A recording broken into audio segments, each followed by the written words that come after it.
Another carnival has come and gone, and judging by the turnout, it appears the product continues to grow.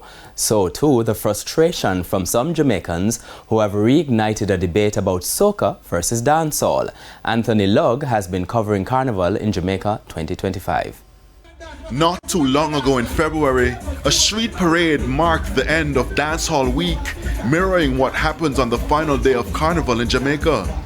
The difference is, the turnout was nothing compared to the road march held on Sunday. This despite dancehall being a reflection of Jamaica's cultural identity. Everything takes time. Carnival has been around for years. It's a mess that I now go past that curve just like that. But that has not stopped some Jamaicans from taking to social media, again raising concerns, blasting the government for their lack of support for Jamaica's culture, with some again pointing to classism. Others see things differently. I'm not going to say it's just for the big people, because we year to year we come out here and we endorse everything we that go on and so make a look of money. So I'm not going to say for big people alone. We put the issue to Entertainment and Culture Minister Olivia Grange. Carnival is out of that African experience. Same way, dancehall is out of the roots of our African experience. So it just shows the diversity in our African roots. And I don't want to see us looking as if we're competing with each other. We're complementing, we're digging deeper into the roots of our culture and coming up with the diversity of which we are.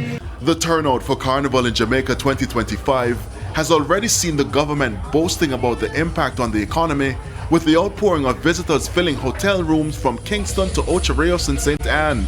Nicola Madden-Gregg is a director at the Jamaica Tourist Board. I think as we continue to grow, we will see more and more opportunities for accommodation. And events is a very important part of the mix for Jamaica tourism product. And as the soca versus dancehall debate continues for yet another year, Minister Grange is assuring Jamaicans that like Carnival Road March, the dancehall street parade will see significant growth in years to come. It appears as if Carnival in Jamaica is getting more attention than dancehall. No, that's not so. Dancehall will come into its own with its own parade, but it's going to take time to build out. Anthony Lugg, TVJ News.